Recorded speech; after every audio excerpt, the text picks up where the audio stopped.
सभी को नमस्कार। कैरियर फर्स्ट चैनल पर आप सब दोस्तों का स्वागत है। डिक्टेशन लिखने के लिए तैयार रहें। Ready start. महात्मा गांधी राष्ट्रीय ग्रामीण रोजगार गारंटी अधिनियम यानी मनरेगा गांवों के अकुशल लोगों के लिए काम पाने और अपनी आजीविका चलाने का एक बहुत बड़ा सहारा है। अगर किसी ग्रामीण को और कहीं काम न मिले तो वह मनरेगा के तहत रोजगार पा सकता है।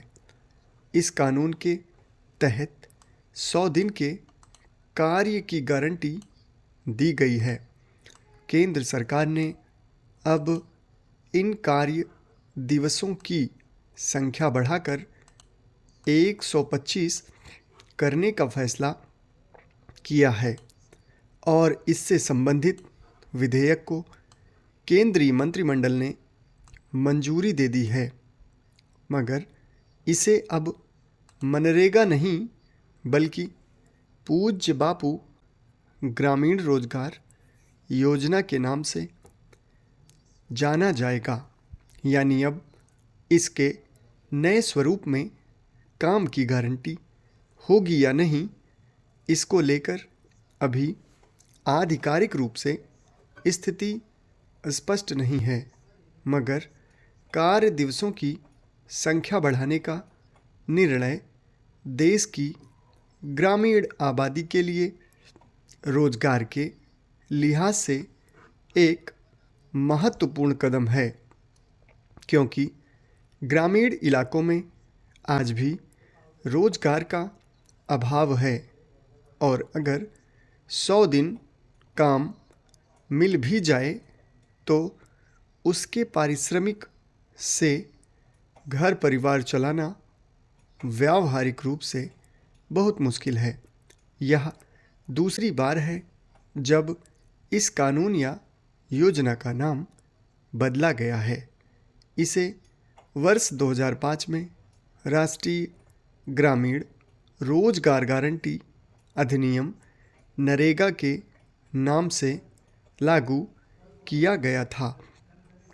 इसके बाद वर्ष 2009 में इसका नाम बदलकर महात्मा गांधी राष्ट्रीय ग्रामीण रोजगार गारंटी अधिनियम मनरेगा कर दिया गया। इसका उद्देश्य ग्रामीण क्षेत्रों में गरीब परिवारों की आजीविका सुरक्षा को बढ़ाना है।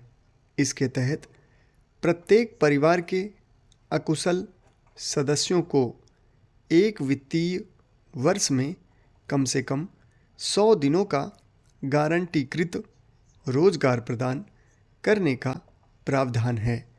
अब उसके कार्य दिवस में बढ़ोतरी की पहल स्वागत योग्य है, लेकिन यह सही मायने में तभी सफल मानी जाएगी जब इसे जमीनी स्तर पर प्रभावी रूप से अमल में लाया जाए। इसमें दो राय नहीं कि कोविड महामारी के दौरान जब कई उद्योग धंधे बंद हो गए और हजारों लोग बेरोजगार हुए, तो इसी योजना ने ग्रामीण परिवारों को आर्थिक सहारा दिया था। देश भर में करोड़ों परिवारों की आजीविका का एक हिस्सा इस योजना पर टिका हुआ है। ग्रामीण इलाकों में इस रोजगार योजना के सफल क्रियान्वयन को लेकर पहले से ही चुनौतियां कम नहीं हैं। शुरुआत से ही इसे लेकर कई तरह की अनियमितताओं के मामले सामने आ चुके हैं, जिनमें गारंटी के मुताबिक 100 दिन का रोजगार ना मिलना, कागजों में फर्जी तरीके से रोजगार देना और वित्तीय गड़बड़ियां प्रमुख हैं। अब काम के दिनों में बढ़ोतरी तभी सार्थक होगी जब पुरानी गड़बड़ियां और अनियमितताओं को दूर किया जाए। ऐसे में इस योजना की निगरानी के लिए एक मजबूत तंत्र स्थापित करना भी सरकार की प्राथमिकता में शामिल होना चाहिए। समाप्त।